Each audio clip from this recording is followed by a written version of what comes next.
Olá, terapeutas de todo o Brasil, sejam bem-vindos ao canal e hoje a gente vai falar de um tema bem interessante. Será que as terapias alternativas vão acabar?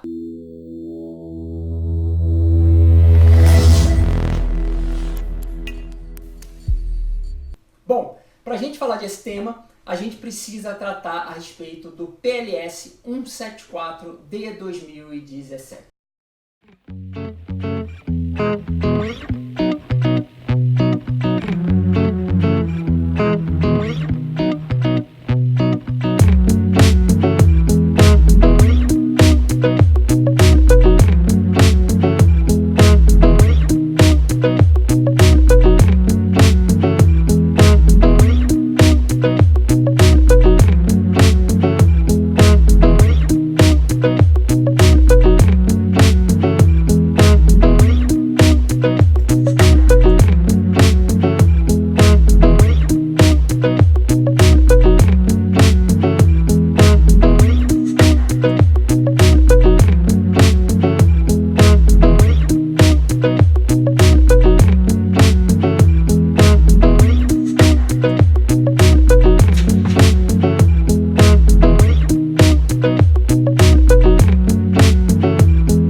Inicialmente você deve se perguntar, nossa, mas um hipnoterapeuta vai falar a respeito de um projeto de lei? Sim, né? Eu tenho outra formação, eu não fui hipnoterapeuta a minha vida toda, então eu tenho uma pós-graduação em Direito Internacional Público, em Direito Internacional Privado, tenho pós-graduação em Direito Empresarial, tenho alguns livros escritos na área de Direito Penal, na área de Direito Processual Penal, isso ficou lá para trás, mas o conhecimento jurídico permanece com relação a determinados aspectos e é justamente isso que eu quero trazer para vocês. Então hoje a gente vai deixar um pouquinho de lado o Pedro Ivo, hipnoterapeuta, e a gente vai colocar aqui um pouquinho o Pedro Ivo trazendo um pouco de conceitos jurídicos para a gente entender se a hipnoterapia e as demais terapias alternativas vão sumir do mapa ou se isso é uma balela, é algo que a gente não precisa ter grandes preocupações.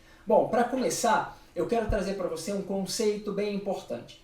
Quando a gente fala em PL, né, projeto de lei, e a gente tem vários tipos, né, mas basicamente a gente fala PL quando a gente está falando de um projeto de lei que está lá na Câmara, e a gente fala PLS quando a gente está falando de um projeto de lei que vem do Senado, que está lá no Senado, que foi proposto pelo Senado.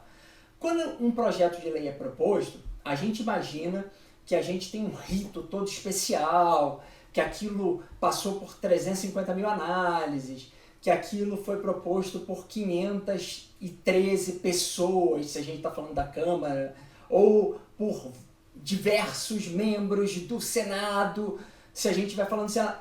Não. Segundo o artigo 61 da nossa Constituição Federal, um projeto de lei pode ser proposto por um membro de qualquer uma das casas legislativas.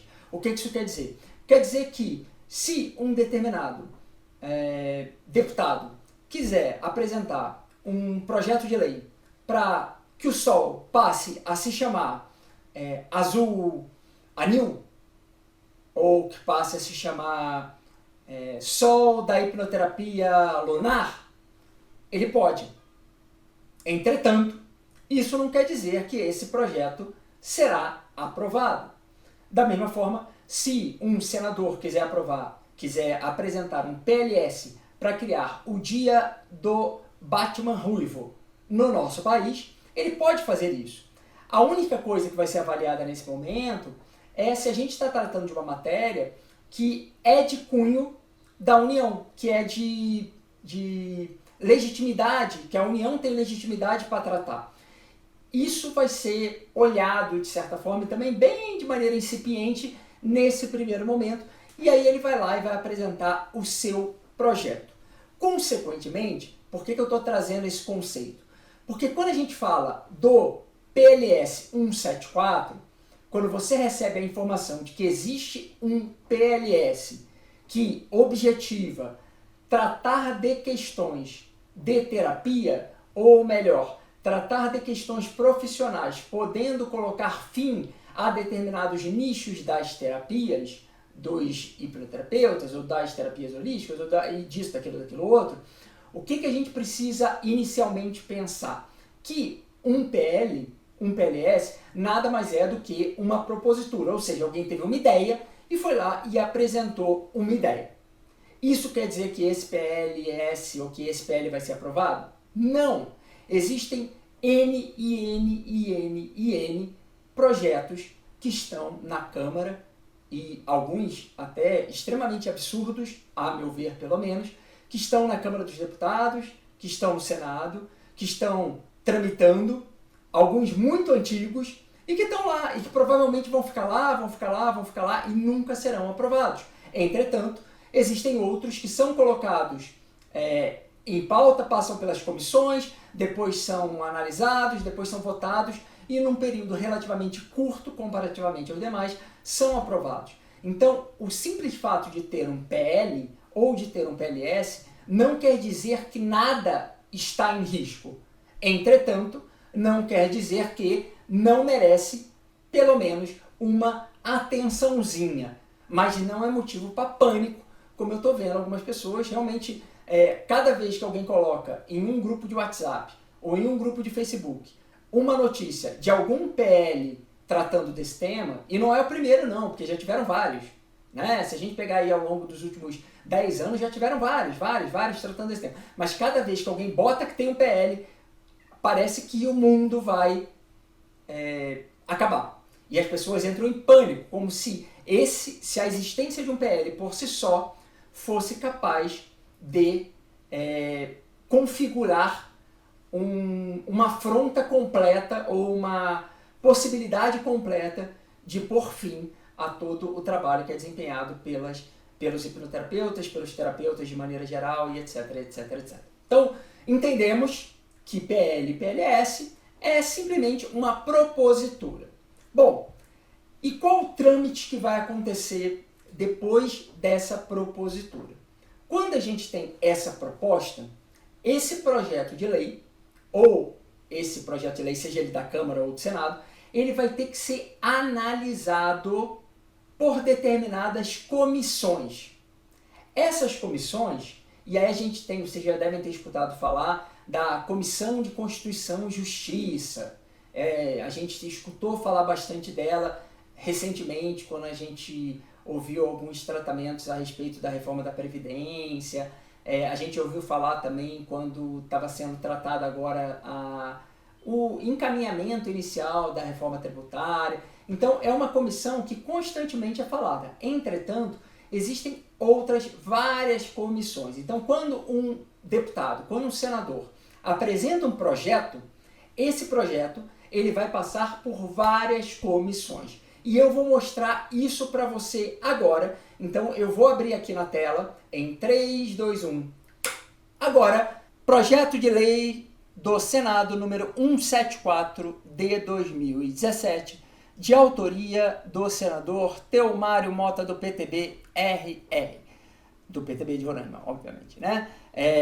A gente percebe aqui que esse projeto ele teve início em 6/6 de 2017. Em 6/6 de 2017, ele foi recebido pela Comissão de Assuntos Sociais. Lembra que eu falei que existem várias comissões e que essas comissões precisam analisar, precisam dar pareceres positivos para que o projeto possa tramitar e chegar para uma votação das casas? Ok, então sigamos. Lá em 6/6 de 2017, ele estava na Comissão de Assuntos Sociais. Vamos olhar. Hoje, em 31/10, ele está na Comissão de Assuntos Sociais. O mais interessante é que, quando a gente vai olhar na página do Senado, na página referente à atividade legislativa do Senado, a gente pode observar, e aí é o que passa rapidamente pelos olhos das pessoas, as pessoas não veem, porque as pessoas olham aqui, 31/10, incluída na pauta da reunião, e aí o desespero, que era médio, passa ao nível ultra estelar. Ainda mais quando vem aqui, né? Matéria constante da pauta da 50ª reunião da comissão, agendada para o dia 6/11. E aí o pessoal já entra num pânico completo. Entretanto, se a gente vai olhar toda a tramitação dentro da casa, a gente observa que no dia 26/8/2019, a gente tem um relatório legislativo emitido por quem? Emitido pela Comissão de Assuntos Sociais. E eu vou abrir esse relatório legislativo para a gente dar uma olhada. Então a gente tem aqui esse parecer. E aí a gente tem exame nessa comissão, tal, e aí ele vai expor aqui o caso, vai colocar aqui da análise, e depois, se você quiser ler, você dá uma lida, mas o que mais importa pra gente, ele trata aqui, ó, o coach, o mentor, não pode ser considerado e tal, ele vai indo.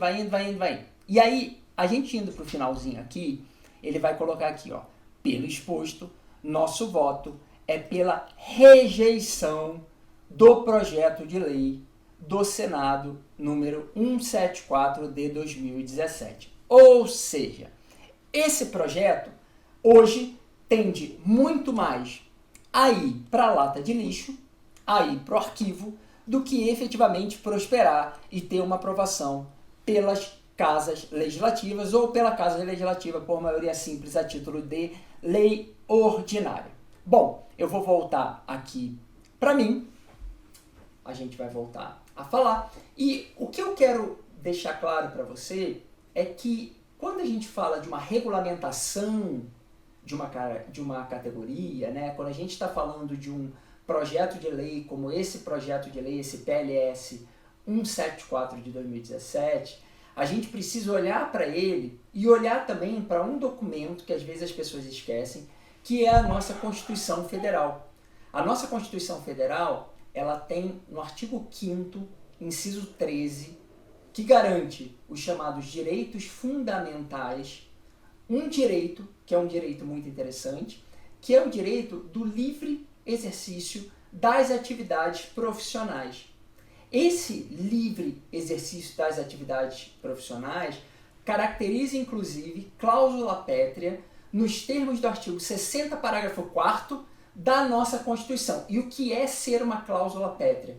Ele não pode ser alterado nem por emenda constitucional. O que isso quer dizer?